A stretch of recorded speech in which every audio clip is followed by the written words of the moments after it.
Hello and welcome to Talking Asperger's with Andrew. This is session 38 of my weekly webinar where I talk about things relating to Asperger's syndrome, diversity, equity and inclusion in the employment sector and in life in general. To give you a bit of background about me, my name's Andrew Marsh. I'm 58. I was diagnosed with Asperger's when I was 51, 7 years ago. And it made sense of everything. Everything fell into place. Why I was different, why I was treated differently from others, why I went through some particularly bad bullying and abuse at school, college, and work. And everything, as I said, everything fell into place. I understand. That's the big word I have. I understand why I'm different and why people have treated me in different ways throughout my life. And what I want to talk to you today about is one of the big issues that I like to talk about and I like to work with employers, and that's the power of diversity. It's a big thing, diversity, equity, and inclusion. It's a big thing for human resources and employers. A lot of people hear about it, they don't quite know what it means, and they don't quite know what the benefits are. And so I'm going to talk to you today a little bit about some of the key benefits and key strengths of having a diverse workforce. And that can apply to people who are neurodiverse and have Asperger's syndrome, which is my trait, my neurodivergent ability, but it also widens out into the wider society and employment regime as having a diverse, equitable, and inclusive workforce. So, what does diversity mean? I think we'll just start with that. Diversity means having a wide range of people working for you, if we're talking about an employment situation, who come from all sorts of backgrounds, be that nationalities, genders, sexual identity, race, color, creed, age, whole range. Anything that you can think of is how some people like to classify people and put them into pigeonholes. That's what diversity means. It means having people from all walks of life, all abilities, all all sectors of society, and bringing them all together to be a collective unit working for the greater good. Now, if that's an employment situation, you want people who are different from you. You know, if you if you're in if we take a classic situation 30, 40 years ago, you would find that in the UK, the vast majority of people who are working for somewhere tended to be white males aged 21 to 60. And I'm part of that group. I am 58. In certain sectors, there will be more women, in admin and sometimes in accountancy, some certain technical roles, women would be more prevalent. But generally, women were less represented in the workforce than they are today. So we need to be more aware of who we employ and how they are different from who we are. Because it's one of my favorite phrases when I'm doing my webinars. If we always employ the same type of person doing the same type of thing, guess what? You're going to get the same type of result.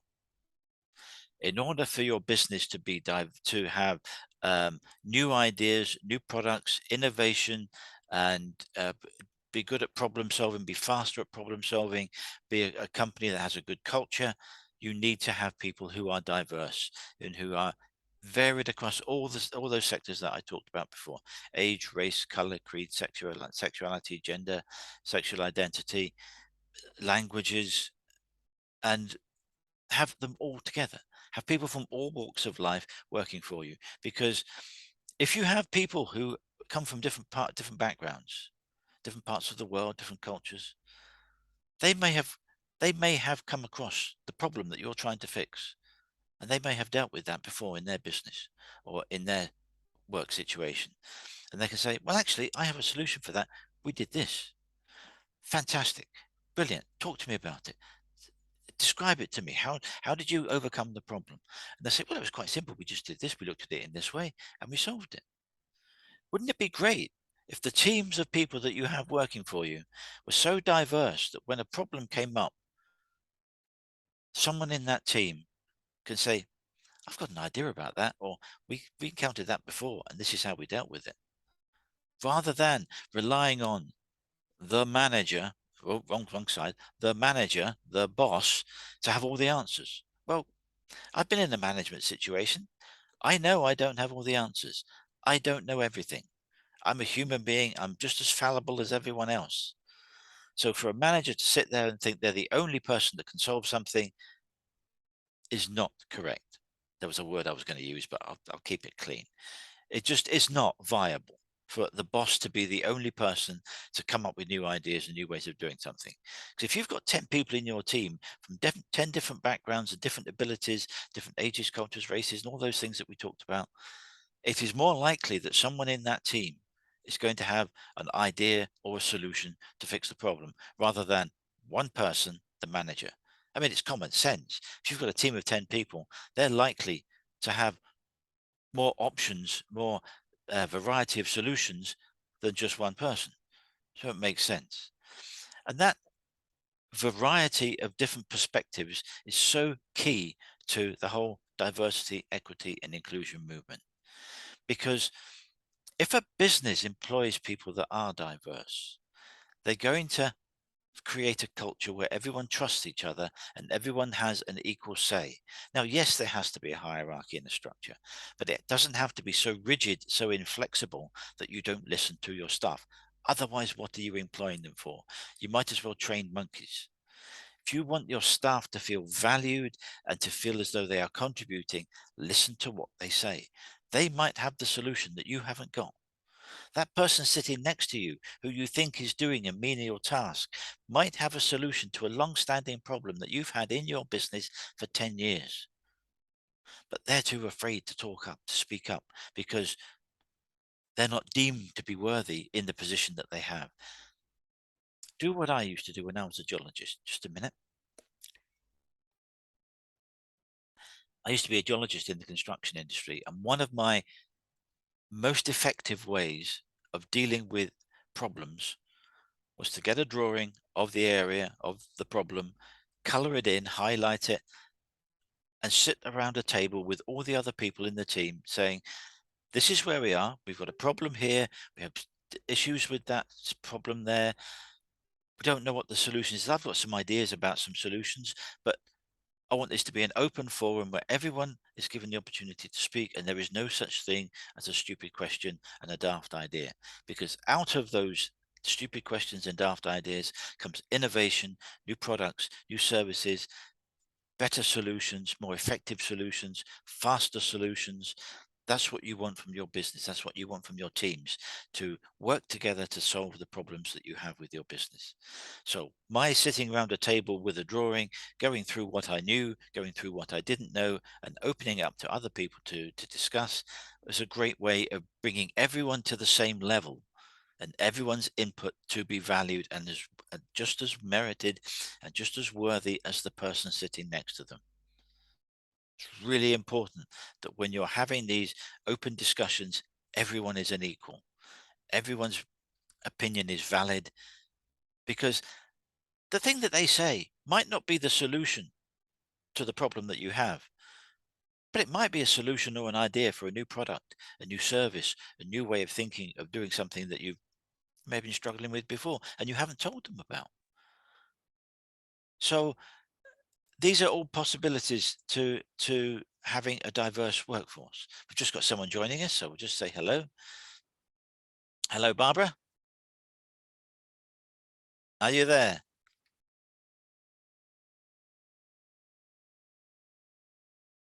Just give me a moment or two to see Barbara.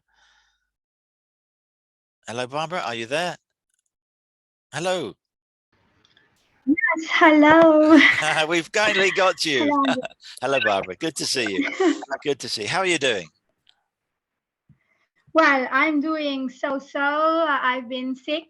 So yeah, but I'm feeling better now. Okay. And I was looking forward to meet you again for the talk.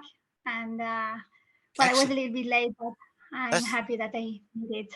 That's okay. It's good to have you on board. I was just talking about the power of diversity, about having diverse workforces with people from all walks of life, all cultures, races, religions, belief systems, gender, sexual identity.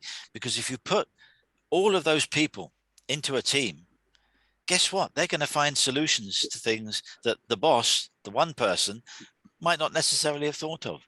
So if you, as I say in one of my, as I said earlier today, if you always employ the same type of person doing the same type of job, guess what? You're going to have the same type of result. Exactly. To have diversity increases your options, it increases your gene pool, it increases your knowledge base, it makes all of the things that drop out of a business function and work together, and it can lead to much higher innovation because you've got people from different walks of life.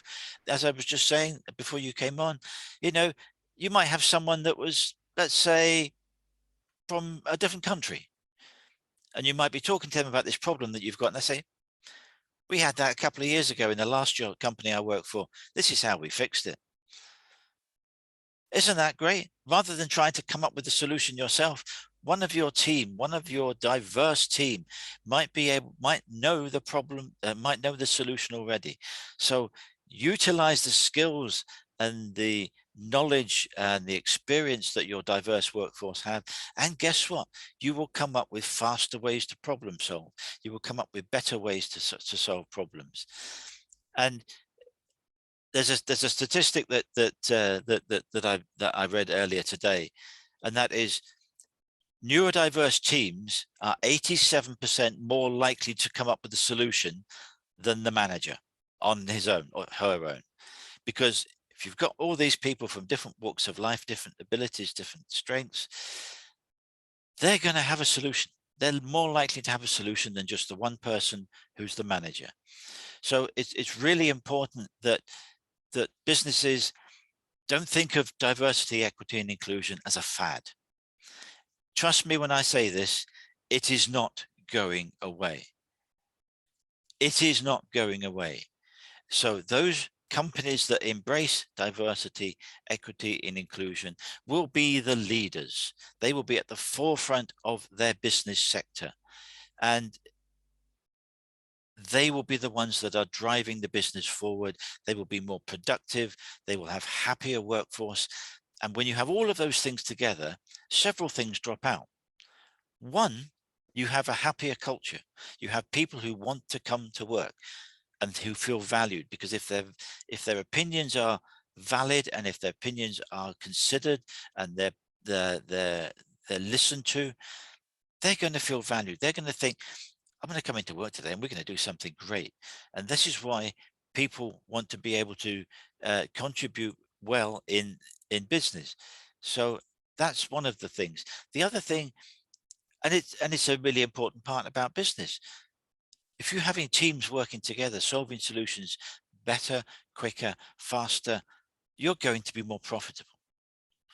The key thing about that, the key thing about businesses making profits, it's absolutely right. The businesses have to make money. They have to pay their staff. They have to pay their buildings. They have to pay their resources and their raw materials if they're building things. But they have to then share that profit back to the employees. Reward your employees, because that will mean that you will retain your staff. You will retain your good staff. And by retaining your good staff, your teams will work more effectively. And guess what?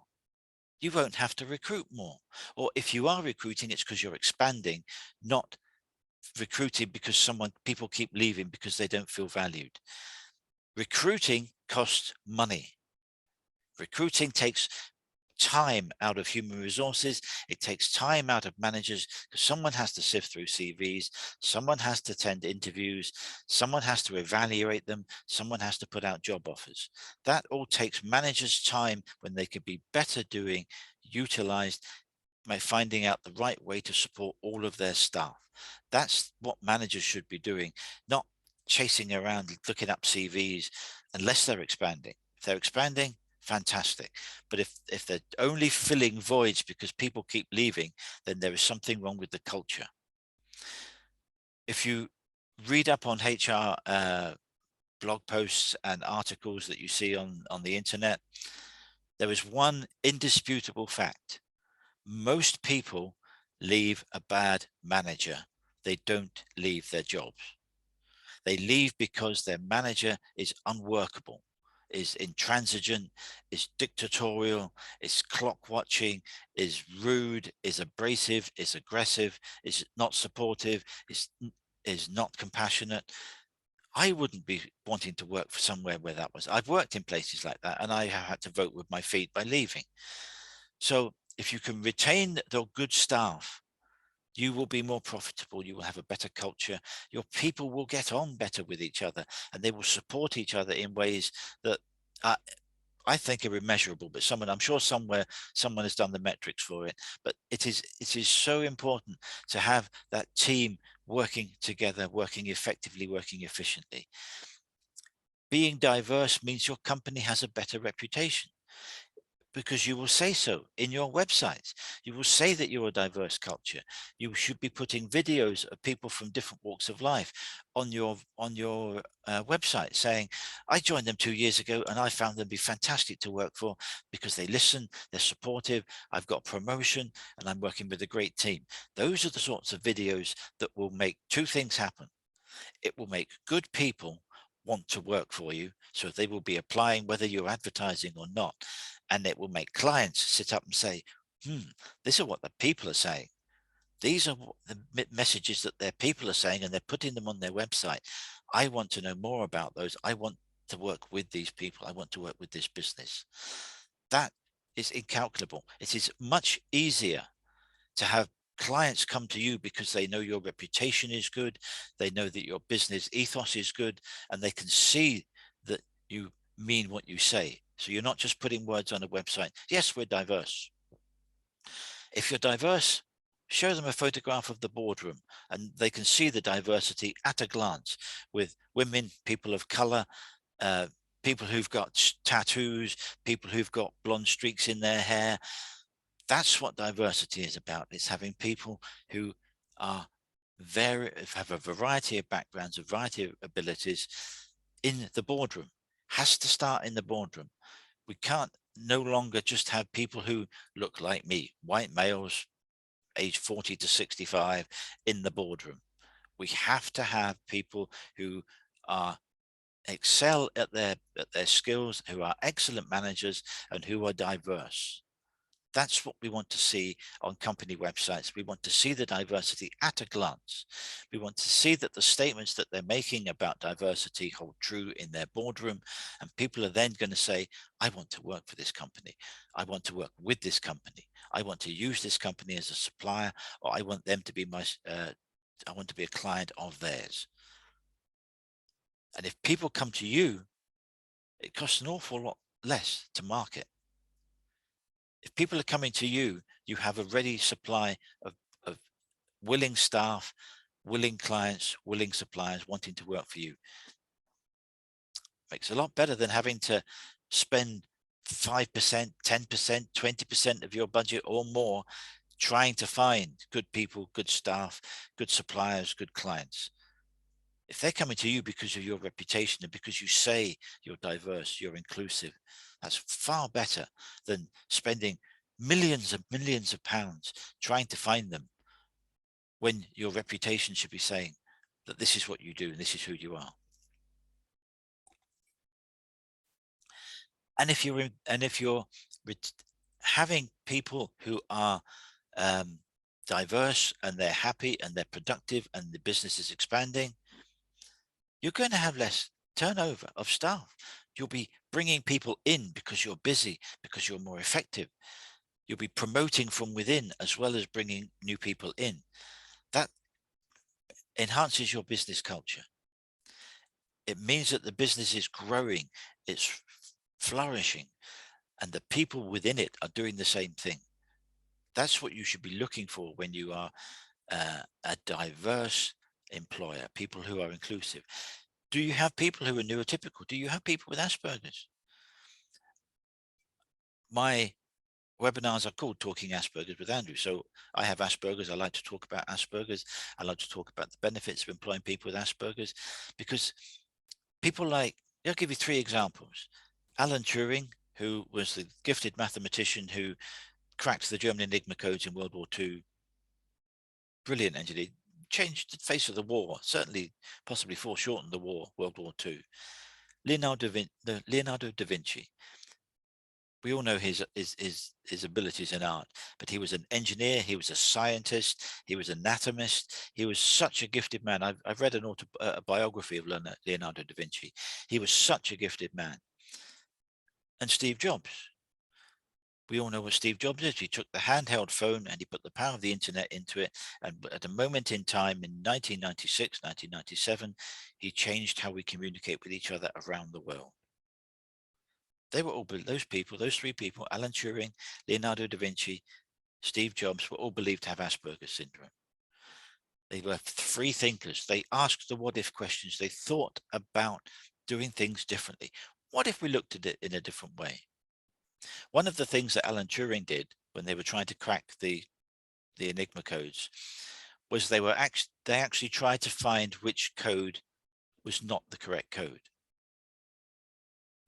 Because by finding all the codes that weren't the correct code, they would have a much smaller number of potential codes that they could set the Bletchley Park crypto analysts on to try and solve manually. Brilliant. If you can rule out 80% of the problem, then you've got a way of dealing with a smaller percentage. So you put your resources, you put your valuable resources into dealing with those things. Sandre, hello, good afternoon, welcome. Are you with us? Say hi, can you say hi? Okay, I'm gonna carry on because I was in mid-flow, but it's nice to have you with us. I'm talking today about the power of diversity. So I've been talking about having people in your business who are diverse, whether it's their race, their gender, sexual identity, their color, their nationality, all of these things. If we employ people who are different from us and who are diverse, then there's more likely that we will have a greater gene pool of resources that will have better ideas, be able to solve more problems, be more efficient at solving problems, and we can solve problems quicker. And one of the statistics that I came up with that I've read earlier today was that teams who are diverse are 80%, in 87% of the times, they outperform the individual. So if you've got a manager and you've got a team of people below them, in 80%, 87% of the times, that team will find the solution before the single manager. And that makes sense. And that makes sense. So being diverse is really important.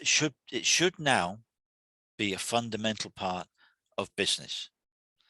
It's not a fad that's going to go away. It's something that will drive your business forward, because people who are from all walks of life and all abilities, who are truly diverse, will have the solutions to problems. They will have great new ideas for innovation, for new products, new services, new ways of doing something, more efficient ways of doing something. All of these factors you can't get from just employing the same type of person doing the same type of thing.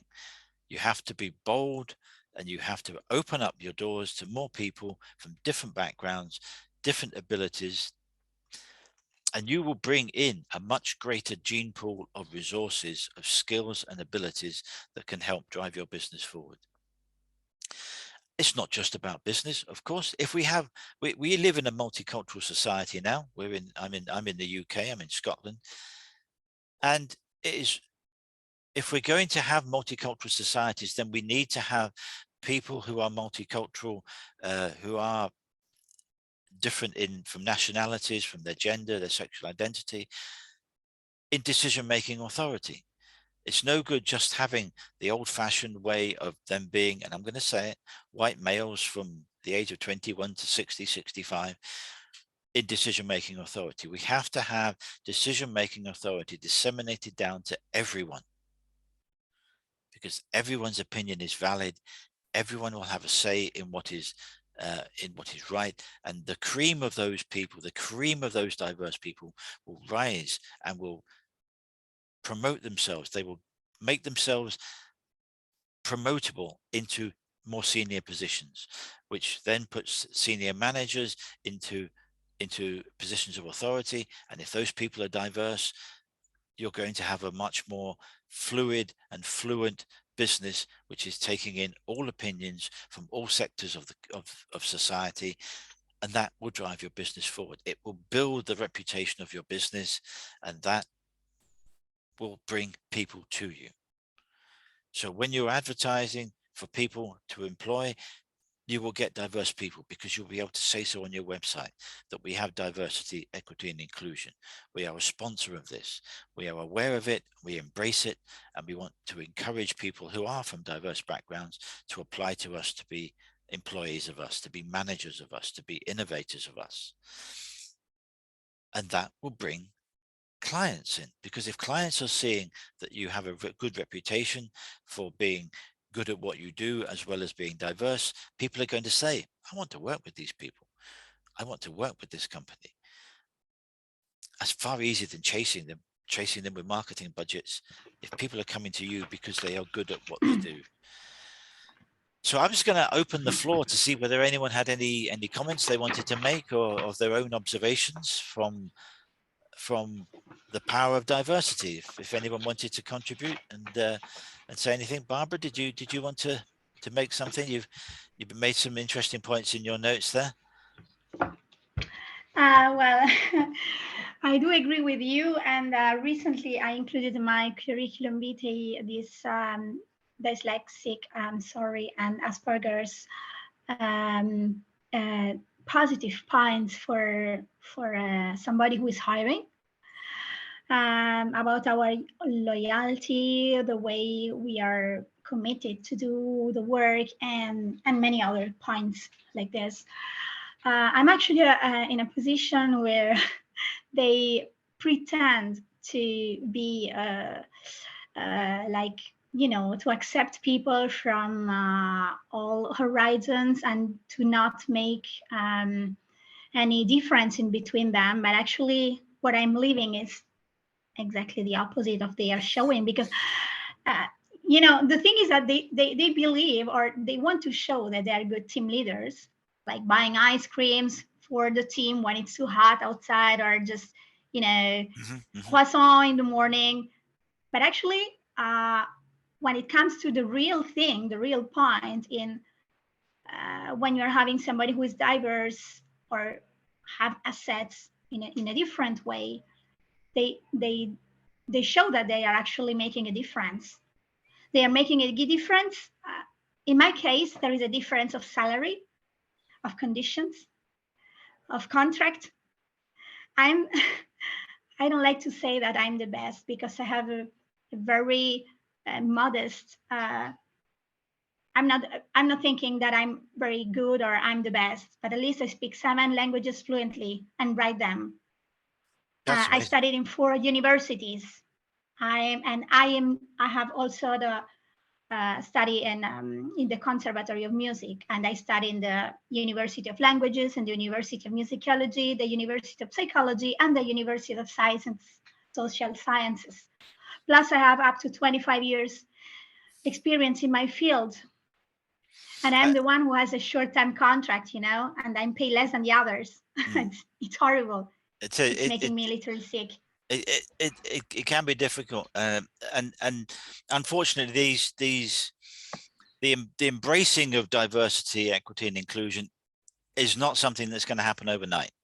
It needs to have big, major multinational companies saying they're doing it, be shown to be doing it, and they should be flagging up that they're doing it. They should be advertising that they are diverse, and they should be showing that on their websites with videos from their diverse employees saying, I come to work here 2 years ago and I've had a promotion and it's a really great place. Those are the sorts of stories that they need to be showing on their websites, and and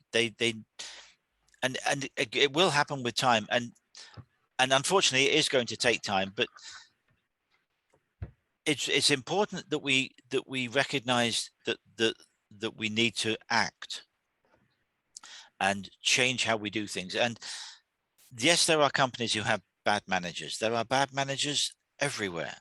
I've worked for some bad managers, and it is a most demoralizing experience having someone who is degrading you, who's belittling you, and doesn't value you. There is nothing worse than that in a business. So it's going to take time, but we can all do our bit.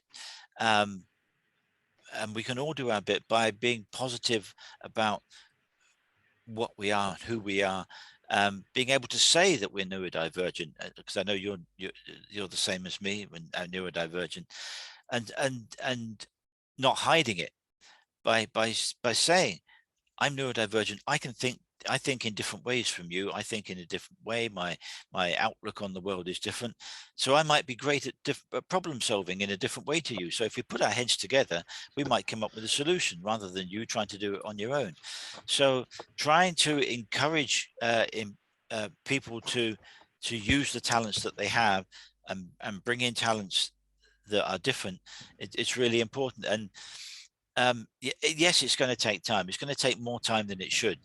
But some places are um, more more amenable to it, and some places aren't. Some are not.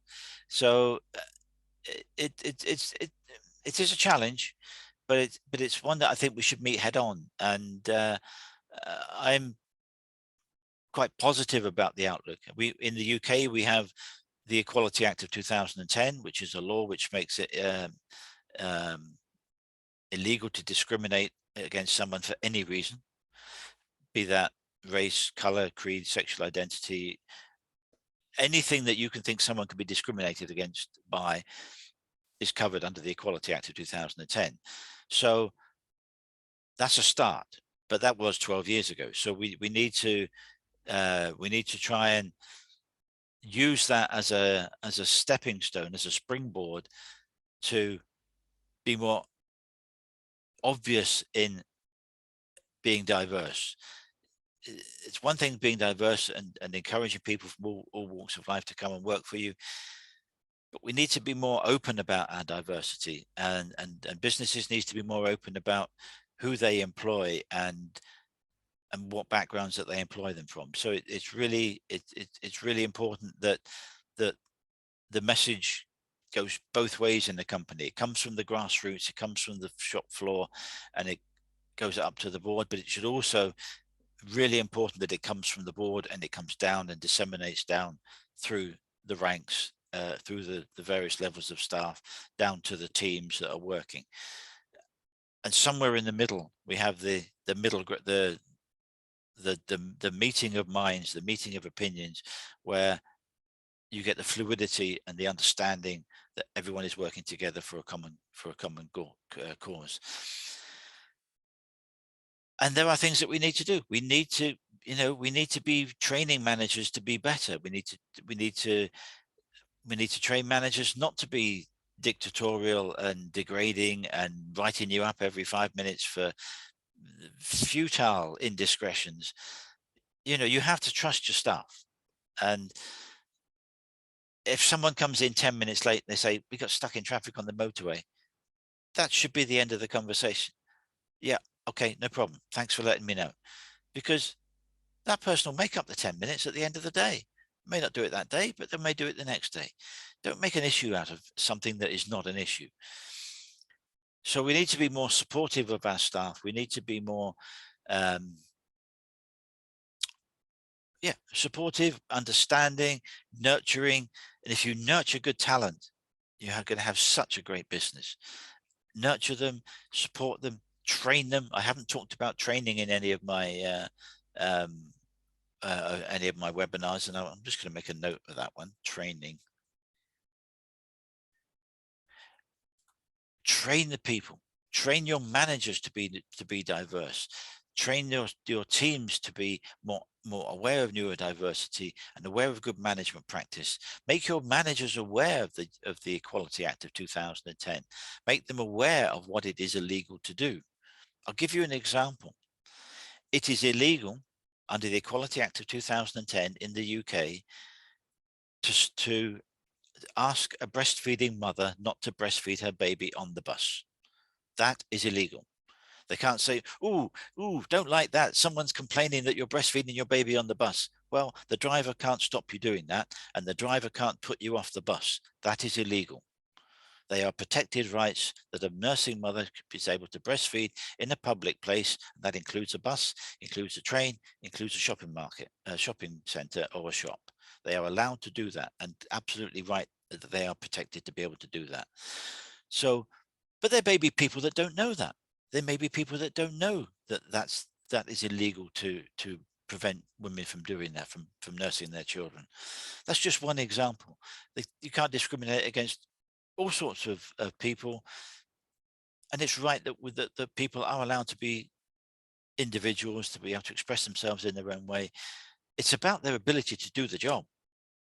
That should be the only reason why someone is employed. Are they the right person to do the job, or do they have the potential to be the right person if we train them? Those are the things that we should be looking for. Those are the people that we should be supporting.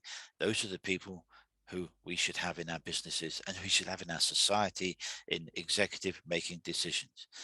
And you're right that it's not easy. It's not. It's right. It is difficult to always prove these things, but we have to start somewhere. And if we all understand what we have to do, it should start to become second nature. If the new people that we bring in, if we train them and we have things in our HR manuals that tell them what they can and can't do, what is discriminatory, what is not, what diversity means in your business should have a DEI statement in your HR manual. And in my view, you should have someone sign off on that. In my view, a new employee, no matter what level that they are in your business, should have something in their HR manual that they read, they understand, and they sign to say that they have read and understood. And that goes on their permanent record. I think that is something that should be done in all businesses. So that's been a fascinating talk I've had today about the power of diversity, and it is really important that if you're an employer and you're watching this on replay, that you take a moment to think, are we really being diverse? Are we really complying with the Equality Act of 2010 if you're an employer in the UK? Are we really DEI, diverse, equity, and inclusive? Are we fulfilling our duties as an employer to be diverse in who we employ, how we engage them, how we advertise for them, and how we support them?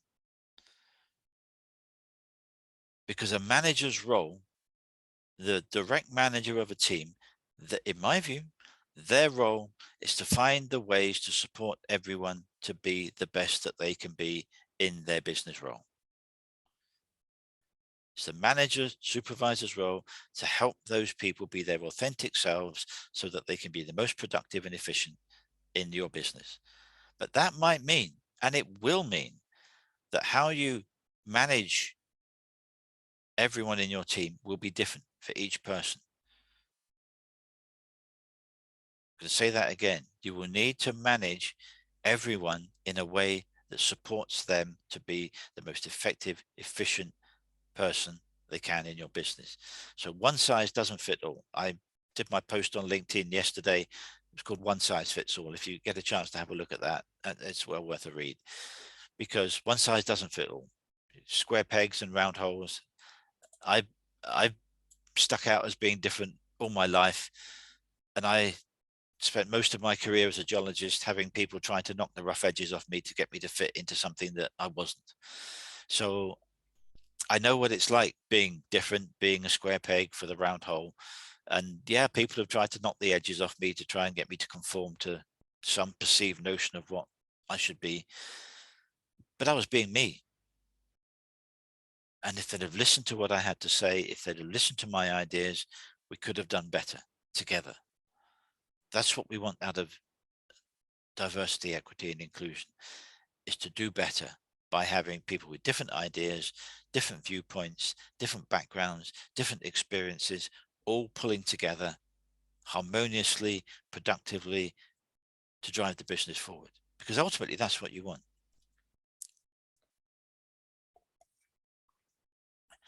You want a business, excuse me, you want a business where people are valued. You want a business that is profitable. You want a business that shares those profits with your staff. You want a business that attracts the best people to work with, the best people to work for, and the best clients to work with you, and the best suppliers in your list. All of that can be achieved by being as diverse as possible. So that's going to just about wrap it up. But what I want to do conclude with is to say that if you are an employer and you want to know more about Asperger syndrome in the workplace, or autism in the workplace, or you want to know more about diversity, equity, and inclusion in the workplace, then please feel free to drop me a line. You can get me on my website, aspergersmatters.com, or you can get me on an email at andrew@aspergersmatters.com. So I'd like to thank those of you who've joined me on the call today. It's been a pleasure having you on board. But for now, until next time, I'll say good night and good afternoon, and thank you.